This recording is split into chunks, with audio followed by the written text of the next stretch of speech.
Shalom de Deus! Vamos aproveitar esse dia de chuva para a gente refletir um pouquinho sobre a nossa vida, a nossa condução, a nossa história, construindo uma trajetória em Deus e na presença de Deus.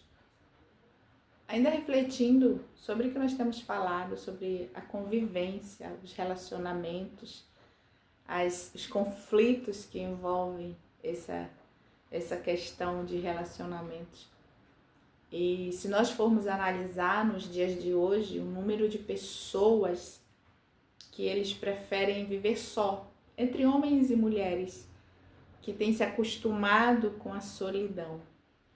E eu não estou falando de solitude, eu estou falando de solidão mesmo. Estou falando de pessoas que se isolam porque não querem ter conflitos, não querem ter dores, não querem ter nenhum tipo de demanda que envolva o outro.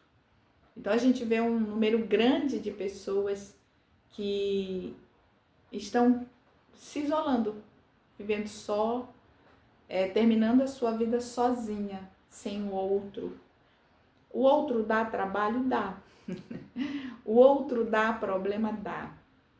O outro envolve a gente em questões, em conflito? Dá. Mas a gente não foi criado para viver só. O ser humano não foi criado para viver na solidão, sozinho. E o próprio Senhor, quando Ele criou todas as coisas, eu acho muito legal. Eu gosto muito dessa parte da criação. E a criação, ela responde muita coisa na nossa vida, ela responde muita coisa na nossa história, ela responde muita coisa na nossa trajetória na Terra. E aí Deus, ele olha para o homem e fala exatamente isso. Não é bom que o homem viva só.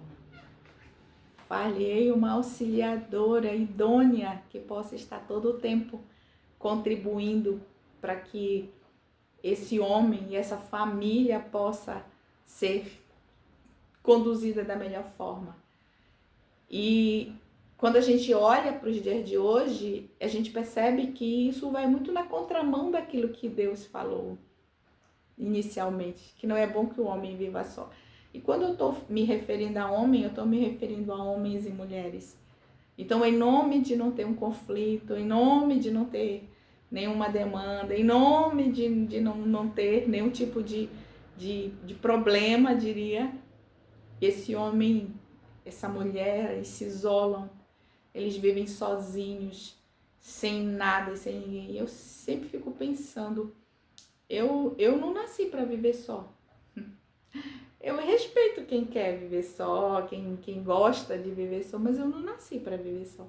A minha essência é viver com outro, é viver com pessoas, mesmo sabendo que a gente vai ter dificuldades, que a gente vai ter conflitos. E é interessante que, se a gente for analisar, isso não é tão real, porque na realidade eu vivo com a minha própria companhia, mesmo sozinho do outro, distante do outro, eu tenho minha própria companhia. Tem gente que não se dá bem nem com ele mesmo. Tem gente que não se dá bem nem com a sua própria companhia. Tem pessoas que conseguem brigar com ele mesmo, com ela mesmo, e não conseguem se entender e faz o mundo privado dela um ringue de guerra, um ringue de batalha. E a gente não entende, às vezes, muitas coisas. Mas eu não nasci para viver só. Em nenhum contexto. Eu também não nasci para viver em multidão. Multidão me dá um certo medo. Eu tenho um certo temor. E eu gosto sempre de lembrar da parábola do porco-espinho. E é uma coisa que eu aprendi desde muito cedo. Na época do frio, os porcos-espinhos, eles se juntavam para se aquecer, eles se feriam. Gente, isso é uma reprodução assim, muito da nossa vida. Aí eles se afastavam para que eles não se ferissem. Quando eles se afastavam, eles morriam de frio. E isso, resumidamente, mostra o equilíbrio que nós precisamos ter com a convivência. Nós precisamos do outro, porque nós não podemos viver uma vida longe do outro. Mas nós precisamos Independente se esse outro é um companheiro, é um filho, é um pai, é uma mãe, a gente precisa entender que o outro ele tem a sua individualidade, a sua particularidade, e a gente precisa de alguma forma se manter um certo nível de distância, sem aquela ideia de controle, eu controlo, eu mando, eu faço, eu realizo. Não, a gente não faz isso. A gente não consegue nem mandar na nossa vida, a gente não consegue nem controlar a nossa vida. Quantas vezes nós queremos controlar o açúcar na nossa vida, a gente não consegue. Porque a gente tem dificuldade, muitas vezes, de ter esse controle com a gente mesmo, mas ao mesmo tempo a gente quer, de alguma forma, controlar o outro. Então, eu vejo assim, o mundo indo muito na contramão daquilo que Deus estabeleceu, daquilo que Deus gerou, daquilo que Deus criou, daquilo que Deus ele trouxe para a humanidade, que é o viver junto, é o viver com o outro. É muito bom viver junto, é muito bom viver com o outro, é muito bom ter uma família. Não tem preço, é o bem maior das pessoas.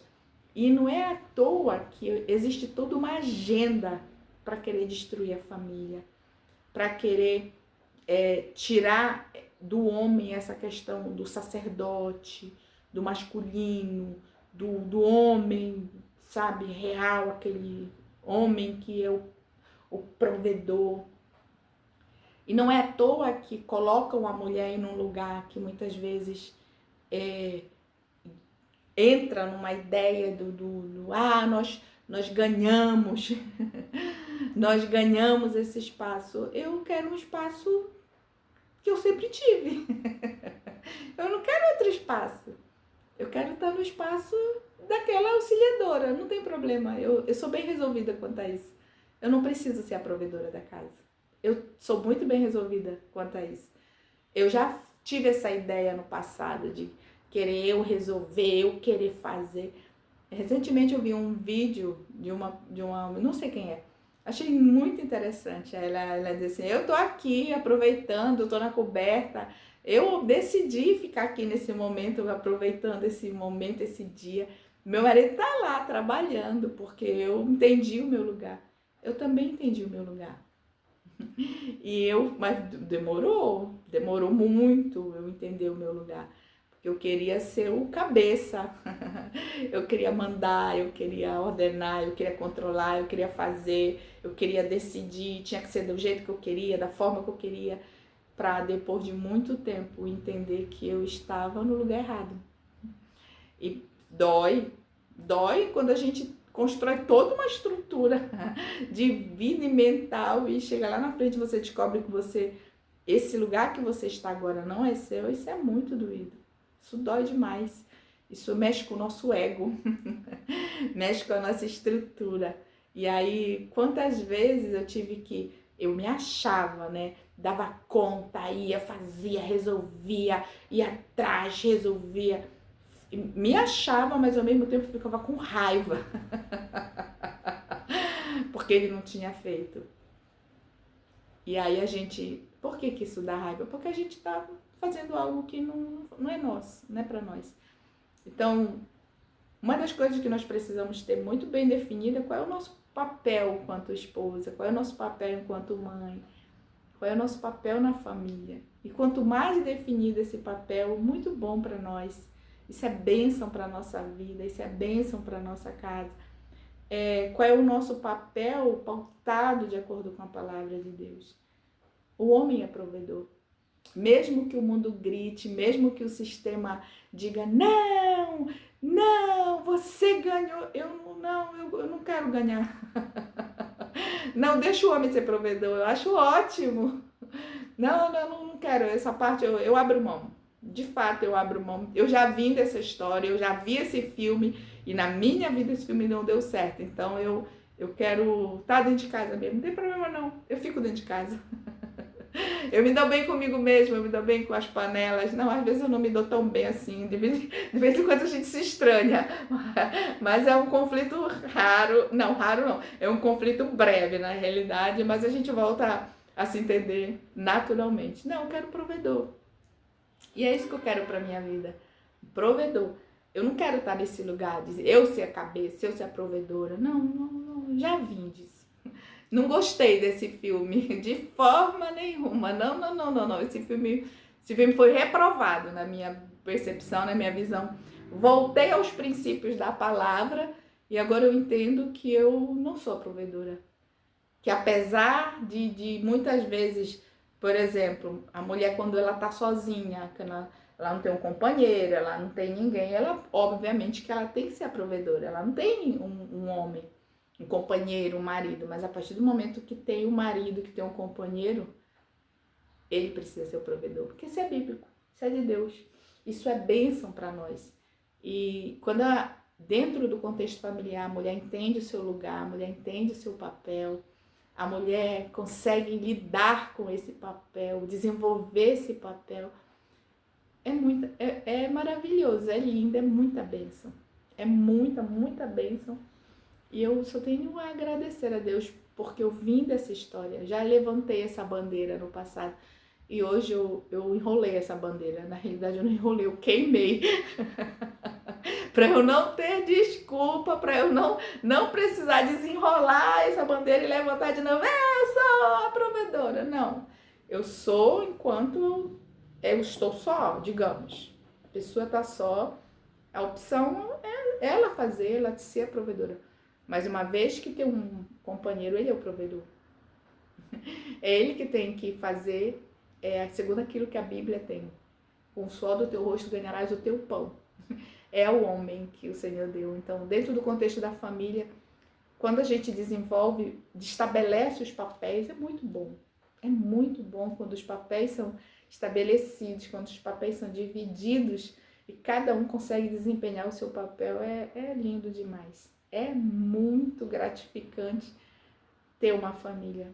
Se existe algo na terra dos viventes pela qual nós precisamos lutar, é pela nossa casa, é pela nossa família, é pelos nossos filhos, é pelos nossos pais, é pelos nossos irmãos de sangue, de fé, é pelos nossos companheiros, a família é algo de Deus. A família é algo extremamente de Deus. Ele criou a família, ele formou a família. E por isso ela é alvo do adversário. Porque se tem alguém que odeia a família, é o próprio inimigo. Ele não gosta da família, ele odeia a família. E por isso ele simplesmente vem atacando as famílias. Mas o importante é que cada um entenda o seu papel. É muito comum também, isso acontece muito no público feminino, no pensamento da mulher. A mulher tomar esse papel que é do homem, né, do provedor, e isso, se esse é o teu caso, irmão, reveja seus conceitos, porque não sei não. E também tem o ponto que é muito comum, é a mulher também se colocar no papel de mãe.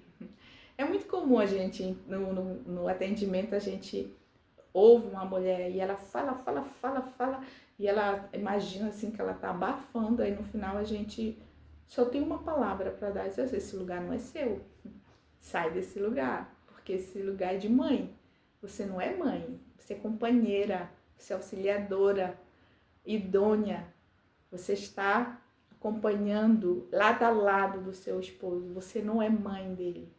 Então, essa linha entre esposa e aquele sentimento de mãe, do marido, que é natural, a mulher tem essa questão do materno, do sentimento materno, da maternidade, isso é muito natural. Mas dentro do casamento, da relação, tem que ter muita cabeça para entender até onde eu não ultrapasso essa linha tênue entre a esposa e a mãe. Eu não sou mãe do meu marido, você não é mãe do seu marido, você é esposa e o provedor é ele, não você. Então, essa é uma reflexão breve pra gente nesse dia. É mais como um desabafo, uma reflexão rápida pra gente entender qual é o nosso lugar na Terra. Se você entender isso, uma coisa eu posso afirmar para você, É muita bênção que tem sobre nós quando nós entendemos o nosso lugar, o nosso papel e realizamos exatamente aquilo que o Senhor espera que a gente realize. Então, sai de qualquer lugar que não seja teu. Sai de qualquer ambiente que Deus não te colocou. E vive aquilo que realmente o Senhor colocou. Aí tem muita mulher que diz, eu não sei qual é meu propósito, não sei. Começa fazendo o que é certo. Sai do lugar de mãe do marido. Para de ser a provedora do lar. Mas como eu faço isso? Pede ajuda. Procura a rede de apoio. Ora ao Senhor. E Ele vai te dar a direção que você precisa. Que Deus abençoe tua vida. Fica na